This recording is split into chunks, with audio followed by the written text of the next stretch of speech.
Well, hey, Vibrant. Welcome to this first episode of the Next Level Coffecast for the Meekonomics series. My name is Zach Garrett. I'm the growth pastor here at Vibrant. And with me today, sitting to my right, is Carl George, the York Haven campus pastor. Welcome, Carl, to the Next Level Coffecast. Thank you very much. Excited to be here today.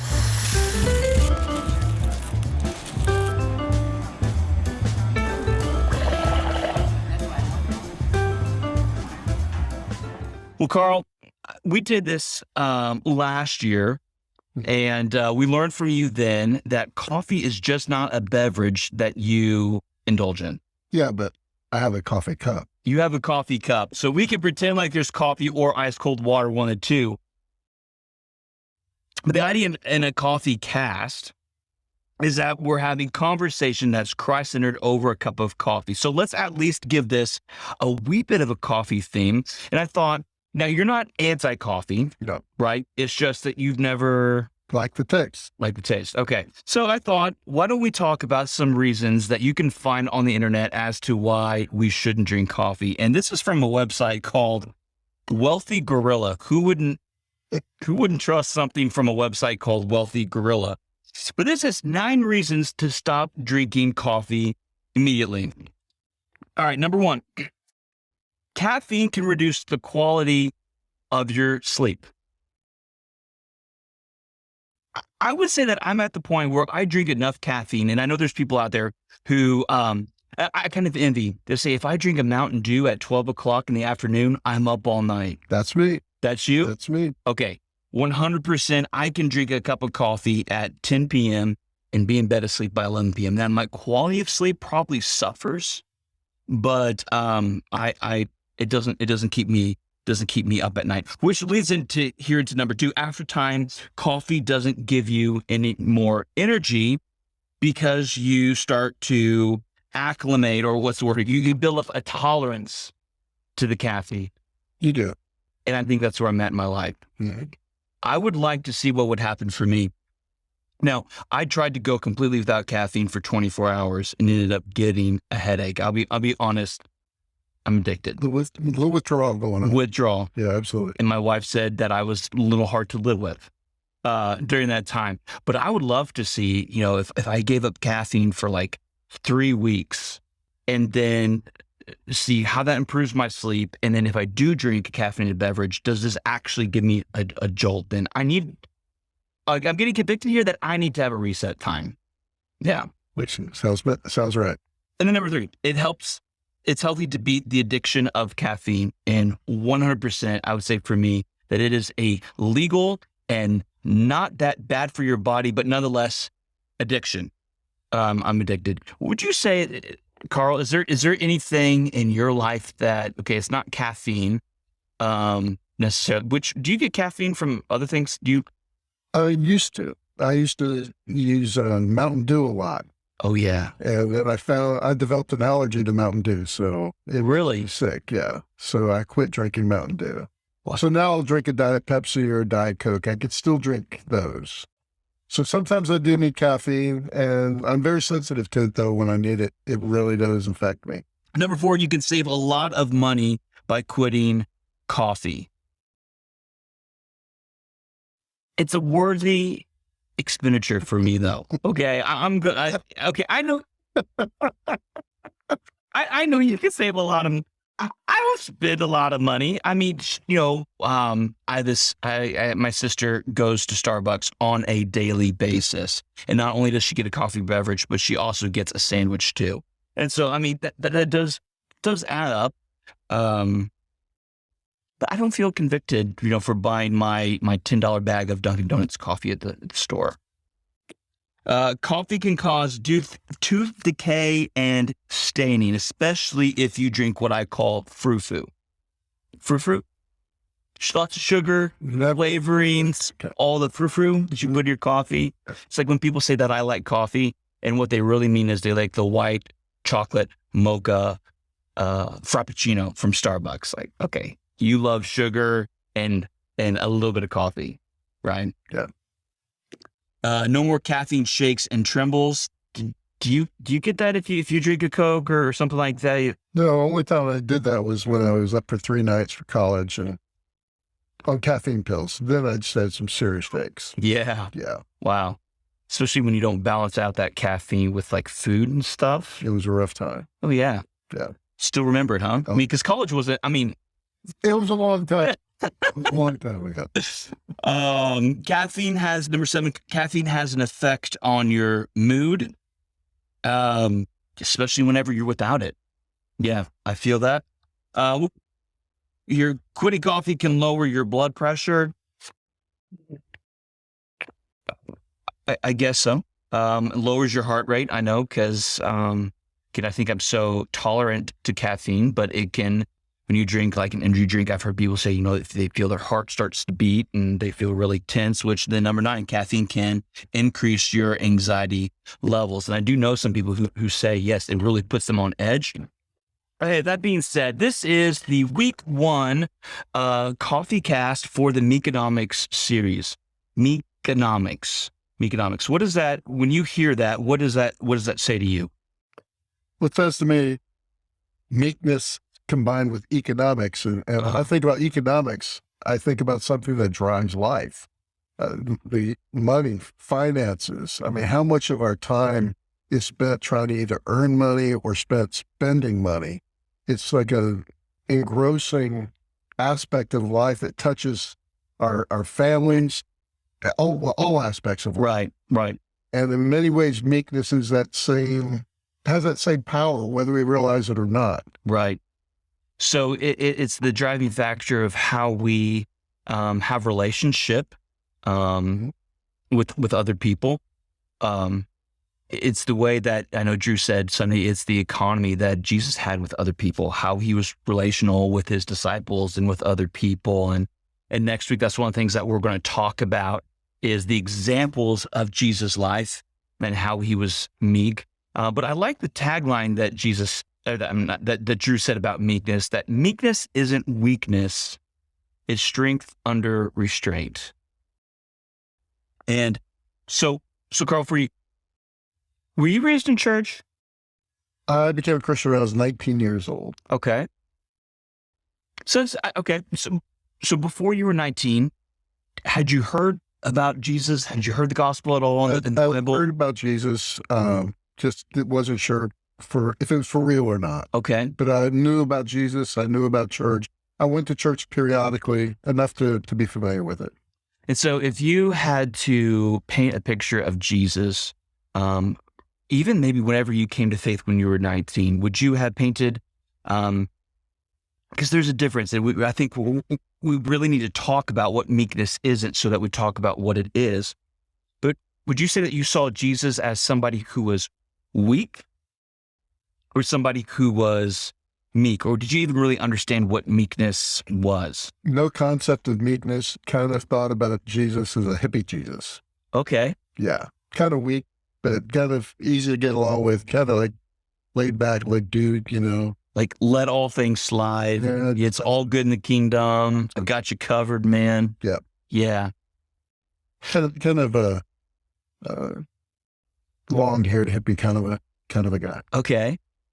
So what would you say, as you grew in your faith, helped to change your perspective, or where did you gain a perspective of Jesus not being weak, not being passive, or even necessarily permissive? Jesus was still very assertive as a leader and as the Son of God incarnate in flesh as Jesus of Nazareth. So when did you begin to understand Jesus as not being weak, but as being this man who has incredible strength, Mm-hmm. intellect that has no match, power beyond what mankind had ever seen, and yet kept that under great restraint? Well, when I first became a Christian and encountered the living Christ, it really impacted my concept of who he was. At the same time, I had a lot of misconceptions about who God was. And in fact, I was talking to a man, this was like a week after I'd become a Christian, and he said something about the Old Testament. I said, well, isn't there a different God for the Old Testament and the New Testament? And I worship the God of the New Testament. He goes, no. Why? Tell me why they're different. Yeah. And I went home and I looked at my Bible and I wrestled with that, because the God of the Old Testament to me was a God of, strength, war, power, awe. Yeah. And the God of New Testament was loving, kind, accepting. And then when I looked in the scriptures for the first time through the Holy Spirit, I understood there was no difference between the two. Yeah. And that's when my whole concept of Jesus completely shifted. Wow. And I think as we understand what happened with Jesus on the cross, and that the wrath of the Father was satisfied in the sacrifice through his Son, that was the shift. That was the change into the new covenant, where God didn't change and all of a sudden he didn't need atonement sacrifice for sin, but that was now completed in his Son, so that we live in the freedom of God's wrath being satisfied through the sacrifice of Jesus on the cross. Which is a great place to be. Yeah, it is. Yeah, it is. Would you say that in today's church, and let's even include Vibrant in this, that you perceive that a meek Jesus, not a weak Jesus, is really being taught and displayed, to the people? So do we do a good job as a church teaching that? I hope so. And I hope that it just gets better. Yeah. Yeah. And I guess the thought of that question is that we certainly don't want to, from the pulpit, teach a Jesus who is weak. Right. He certainly wasn't. And his strength, he had the strength to call, a legion of angels down and take him from the cross. And yet he refrained from that in order to fulfill the will of the Father. Like, to me, that's maybe one of the greatest examples of meekness, is that he had all this power and yet he chose to refrain in order to do the will of God. And I think there's something to be said and something to be taught to the generation, that while we have all this power and we have all this technology and all these means to do things, knowing when to refrain in order to be Jesus, and to be able to make a way to share the gospel, and to be humble, and to put others' needs above your own, and have the opportunity to share about the love of God to other people and his sacrifice and how we are to love other people sacrificially. That doesn't happen when we live out this powerful, prideful, tyrannical, it's all about me, what I can achieve for my life, but to lay down myself for the good of other people so that they may know Jesus. I think it's important that we say that's not just something that the church says that we should do, but that's something that Jesus himself modeled to do. Mm-hmm. Because he certainly could have came and been the king of the earth. He could have came and been that military leader that the Jews were looking for, and taken over Rome and garnered an army and had this world domination. But that's not the kingdom he was seeking. And it's through his meekness that he established an eternal kingdom, the one that he died for, the one that he atoned for our sins for, so that we may live new and free. And like you said, a great covenant to live in. So, in talking about what meekness is, maybe it'd be great for us to take a little time here at the end to talk about what meekness is. And Drew gave us three things. He said, number one, meekness is not a feminine virtue that men can ignore. What do you think about that? Absolutely. I think we associate it with women because women I think, have a more natural tendency towards gentleness and nurturing than men do.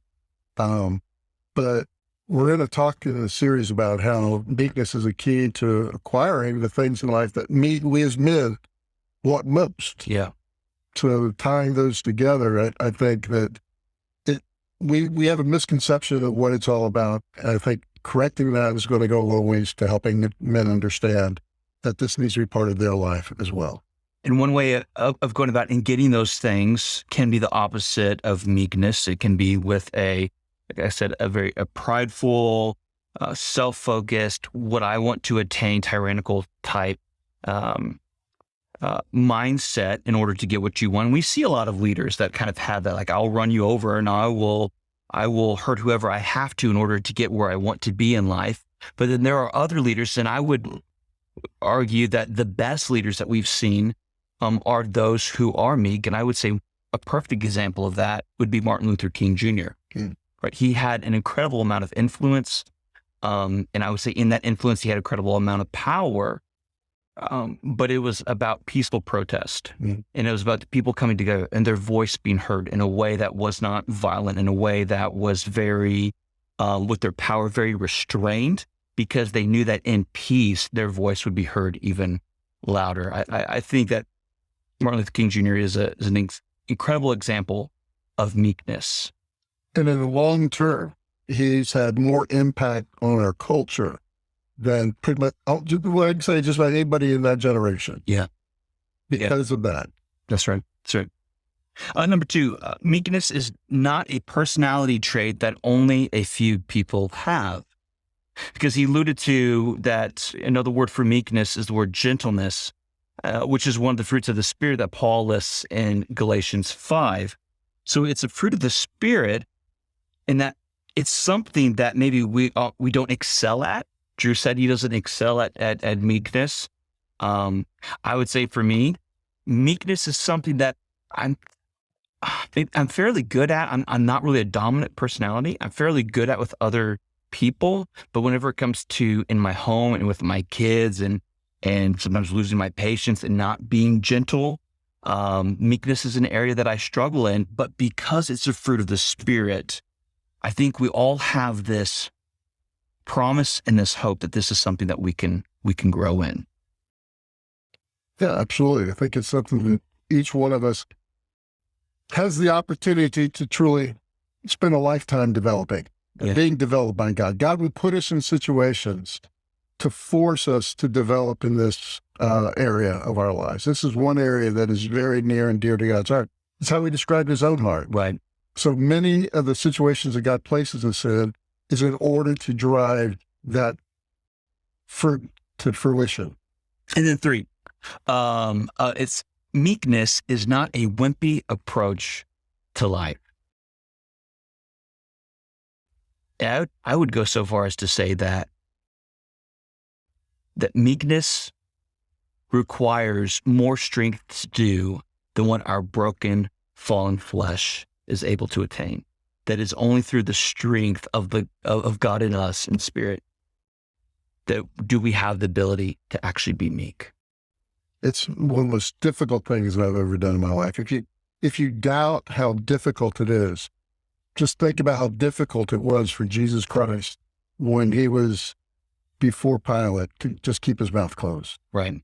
When he was before the Senate, just to keep his mouth closed. Yeah. When you're under attack by people that are making false accusations against you, disparaging your character, tearing down everything you spent your life building, and then you just keep your mouth closed. That's not easy. That is hard. When Jesus was being nailed to the cross and he prayed for the Romans that were nailing him to that piece of wood saying, Father, forgive them for they know not what they do. Mm. You're right. That's a meekness that is anything but weakness. Absolutely. It is incredible strength. And it takes a heart of the Father to look at that big picture. In fact, in Staff Huddle today, we talked about Jonathan and David in the Old Testament and how Jonathan was this incredible display of meekness in that being the son of Saul the king, he should have been the one to inherit the throne after Saul. But God appointed David, and Jonathan didn't fight that. And in fact, what he saw was that David was truly going to be the best king, not him. He didn't fight for that throne. And he actually defended and made sure that David was going to get to that throne against all of the, despite all of the intentions of Saul, his father. Yeah, that's right. And so here was a man who could have used, he had great power and strength, and he probably could have exercised that to work, collude with his father to get rid of David and take the throne. But yet he chose seeing the bigger picture, seeing what was good for Israel, not for him, having a heart aligned with God to go, no, this is the one that God has appointed and I'm going to use my strength, my power to make sure that David gets to the throne. And well, the amount of meekness there, that's not weakness at all. No. That's an incredible amount of strength. Yeah, absolutely. Yeah. And one that I'm really excited to talk about and explore over these next weeks with different guests. I'm really thankful, Carl, that you've started this conversation with me here for our Coffeecast. It's my pleasure. And look forward to catching up with you again. Hopefully we'll do Coffeecasts again in the future. But for now, we'll bid Carl a goodbye, and we'll have Jamie Robinson joining us next week for week 2 of our Coffeecast. We hope that you join us then. We'll be airing these every Thursday morning. So make sure click that link and check us out as we aim to take you to the next level, to go a little deeper with the Sunday morning teaching, so that it can be edifying and just another way that God is working through his word in your life. We'll see you later.